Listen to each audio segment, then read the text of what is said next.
নির্বাচনে দুটো জিনিসের খেলা হয়, একটা টাকা, একটা লাঠি। টাকা এবং লাঠি যদি থাকে তাহলে সে মোটামুটি নিশ্চিত যে সে ওই জায়গায় যাবে। সকলে যেতে পারে না, কারণ যথেষ্ট টাকা বা যথেষ্ট লাঠি থাকে না। এখন এটাই যদি নিয়ম, তাহলে আমাদের এত ব্যাখ্যা করার কিন্তু দরকার নেই। আমার মনে হয় টাকা এবং লাঠি এই দুটোর ছাড়া কিভাবে হতে পারে সেটা যদি আমরা খুঁজি, সেটার সহজ সমাধান খুঁজতে হবে। এখানে ভদ্রলোকে একটু আগে একটা কথা বলেছিলেন যে এটা হয়তো বা সম্ভব হতে পারে, যে নির্বাচনের প্রচারের ক্ষেত্রে সরকার যদি দায়িত্ব নেয় যে আমি সকলের জন্য যারা নির্বাচন করছে তাদের ব্যয় করার দায়িত্ব আমার, তার বাইরে কেউ নিজের মতন করে করতে পারবে না। একটা জিনিস হতে পারে, আমরা নিয়ম তো রয়েছে যে পোস্টারিংয়ে ল্যামিনেটেড হতে পারবে না, রঙিন হতে পারবে না, এত টাকার বেশি হতে পারবে না, আসে যায় না করে, কিন্তু নিয়ন্ত্রণ তো নেই।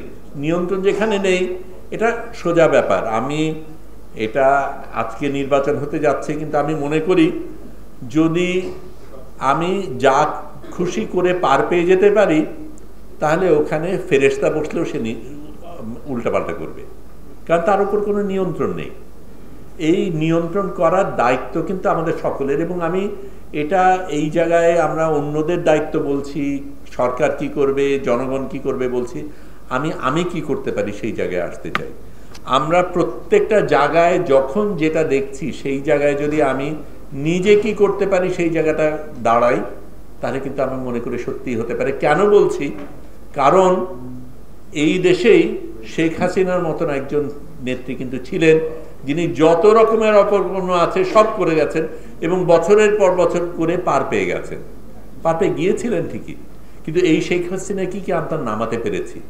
কারণ আমরা একটা সময় সকলে মিলে দৃঢ়বদ্ধ হয়ে নিজেরা ত্যাগ করতে রাজি ছিলাম, রাস্তায় নামতে রাজি ছিলাম, রক্ত দিতে রাজি ছিলাম। এই জায়গায় আমরা যাই না সাধারণত, আমরা গা বাঁচায় চলি, বক্তৃতা দিলাম, অন্য কিছু বললাম, কিন্তু দিনের শেষে যেখানে আমার ওই শক্ত হয়ে মেরুদণ্ড সোজা রেখে দাঁড়ানোর কথা, সেই জায়গায় কিন্তু আমরা পিছপা হয়ে যাই। এবং সত্যিকার অর্থেই আমি মনে করি আমরা প্রত্যেকে যদি ওই জায়গায় থাকি, তাহলে একটা জিনিস হয়তো হবে, যেই সরকারই আজকে আসুক না কেন, সে জানবে শেখ হাসিনাকে নামানো গেছে, আমাকেও নামানো সম্ভব। এবং এই জিনিসটা যদি মাথায় থাকে, তাহলে কিন্তু অত সহজে ওটা করে পার পাবে না। আমাদের দেশে জনগণ, আমাদের অনেক মানুষ শিক্ষিত না, আমি জানি, লেখাপড়ার দিক থেকে শিক্ষিত না, কিন্তু আমি অনেক দেশে গিয়েছি, আমি নিশ্চিত বলতে পারি যে আমেরিকান একজন সাধারণ নাগরিক যতটা রাজনৈতিকভাবে সচেতন, তার চাইতে আমার রাস্তার রিক্সাওয়ালা অনেক বেশি সচেতন। সে জানে কি হচ্ছে, কখন কি হচ্ছে, কিভাবে কি হচ্ছে, তাকে কিভাবে বঞ্চিত করা হচ্ছে জানে, তার কিছু করার নেই। সে সচেতন কিভাবে প্রমাণ হয়?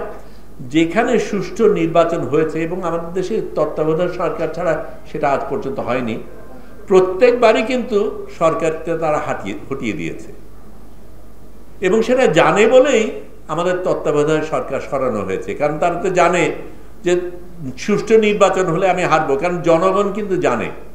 এখানে আয়ুব ভাই বললেন যে টাকা কেনা যায়, আমি জানি টাকা কেনা যায়, টাকা দিয়ে কেনা যায়, কিন্তু তারপরেও তো এই দেশেই সাধারণ নাগরিক সরকারকে হটিয়ে দিয়েছে প্রত্যেকবার যখন সে সুযোগ পেয়েছে।